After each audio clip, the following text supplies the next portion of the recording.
Nadia ہمارے محلے کی سب سے خوبصورت لڑکی تھی اور میری بچپن کی دوست بھی۔ ہم دونوں کی دوستی کافی پرانی تھی۔ ہم بچپن میں ایک ہی اسکول میں پڑھتے تھے، لیکن جوں جوں بڑے ہوتے گئے ہم دونوں کے درمیان کے فاصلے بھی بڑھنے لگے۔ وہ پردہ کرنے لگی تھی اور اب ہم پہلے کی طرح کھل کر ایک دوسرے سے نہیں مل سکتے تھے۔ بچپن کی دوستی کب محبت میں بدل گئی پتہ ہی نہیں چلا، اور ہم دونوں ایک دوسرے سے بے پناہ محبت کرنے لگے تھے۔ لیکن نادیہ کو بچپن سے عجیب و غریب دورے پڑتے تھے۔ وہ زور زور سے چیخنے لگتی اور بے ہوش ہو جاتی تھی۔ محلے والوں نے نادیہ کے بارے میں مشہور کیا ہوا تھا کہ اس پر جنات کا قبضہ ہے، اس لیے نادیہ کی شادی نہیں ہو رہی تھی۔ جس کو بھی پتہ چلتا کہ نادیہ پر آصف کا سایہ ہے تو وہ نادیہ کے گھر بھی کبھی نہیں جاتا۔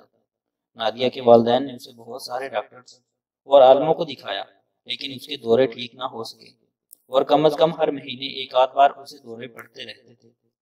ابھی چند دن پہلے ہی نادیہ کو ایک بہت بڑا دورہ پڑا تھا۔ اس کے والدین پریشان ہو گئے اور اسے ڈاکٹروں اور عالموں کے پاس لے گئے۔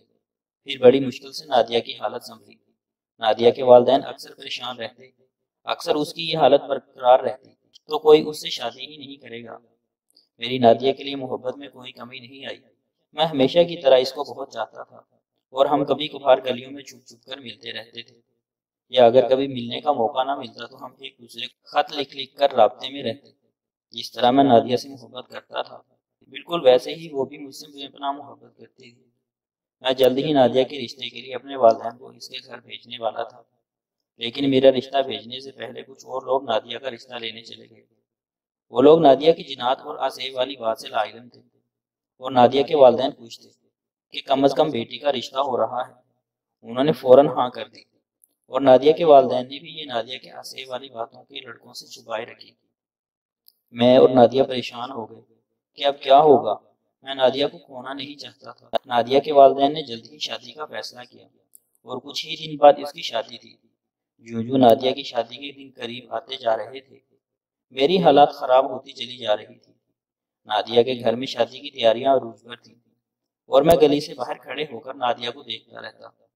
اور پھر وہ دن بھی آ گیا جب نادیہ کا نکاح تھا۔ میری حالات خراب تھی۔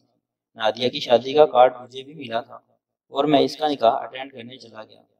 نادیہ مجھے اپنے نکاح میں دیکھ کر ناراض ہوتے ہوئے بولی، تمہیں آج میرا دلہا بننا تھا اور تم یہاں ٹینٹیں لگوا رہے ہو کمینے۔ میں نے شرمندگی سے سر جھکا لیا۔